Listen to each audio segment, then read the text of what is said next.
Hey, good morning, you guys. Happy Saturday. Dr. B here with your next edition of Coffee Talk. And if you're going to be in Alabama, you have to represent. There is serious choices. But I decided to do my coffee talk out here because if you're in the South, in a lot of places, you can hear some of the birds. You can see that it's green.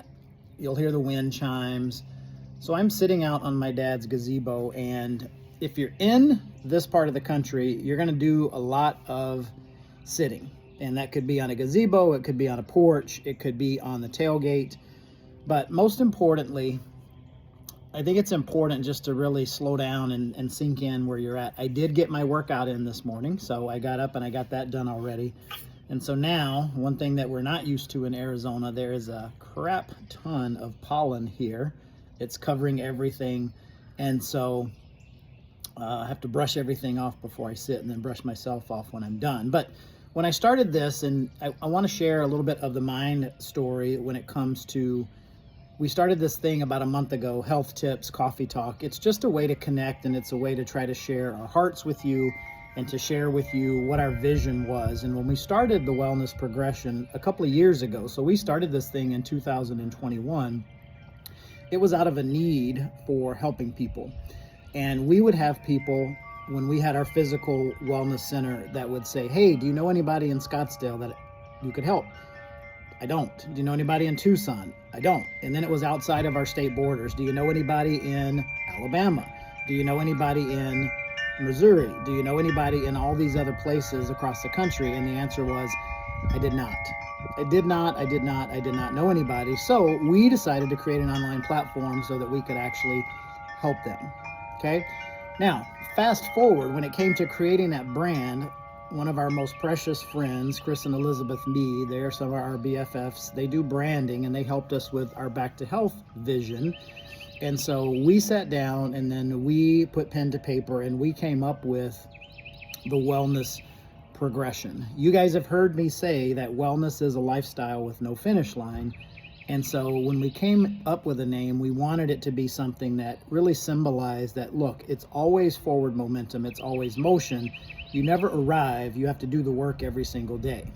But you guys have heard me talk about different facets of health. I've covered things like, protein. I've covered things like supplements. I've covered things like meals. I've covered things like emotional health. So when we started this brand, the vision was physical health, emotional health, chemical health. Those are the triad that help make up the health. But when I came to realize this, life is so much more than just those three things, okay? And what I mean by that is when we formed the Wellness Progression, we thought about the different facets of health. And yes, physical health is one of those, and it's a key one.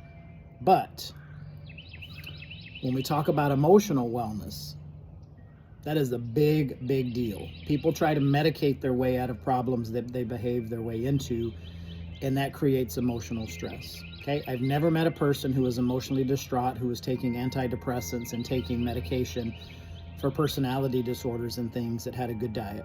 I've seen plenty of people work their way out of those problems by changing their lifestyle. So emotional health or emotional wellness is key. But then there's also spiritual wellness. And I can tell you, this guy right here, over courses of my life, your spiritual wellness is as important as your physical wellness. And it's a problem today in the spiritual realm when it comes to church. I see it a lot with churchgoers. I see it a lot with schools, and they're heavily combined because in schools we reward kids with sugar, which creates a cycle that creates overweight, that creates health conditions. I became part of that as a child.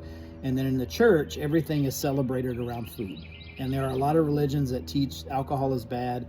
And so, but you can drink a 2-liter of soda a day, and that's perfectly okay. And you go to a function and it's all about pastries, it's all about cheap carbs, whether it be donuts, whether it be cookies. So when we talk about that, sorry, I've got a bee swinging around. Spiritual wellness is key, but then the financial piece. One of the struggles that I would always hear in private practice is, I would talk to people about correcting their health and doing it from the aspect of exercising and eating better and chiropractic and massage. And people would say, Dr. B, that's like a mortgage payment. And I would be like, you know what? I hear you. But what is more important? Your health or your house? And one thing I always would tell people is, think about this. We're going to spend $60,000 to $70,000 on a vehicle that we keep for on average of 5 years, and then we're never going to see that vehicle again. But we will do it all day long because it's instant gratification. We feel like we deserve it, but when it comes to our health, we more often than not sell our health to the lowest bidder. And then the last one, when it comes to that financial piece of this, is that, I took Dave Ramsey many years ago, and there's two quotes that really resonate with me when it comes to Dave Ramsey. And so one of them is, don't buy things you don't need with money you don't have to impress people you don't even like. That is so true. And then the last one is, do things today that most people won't, so you can do things tomorrow that most people can't.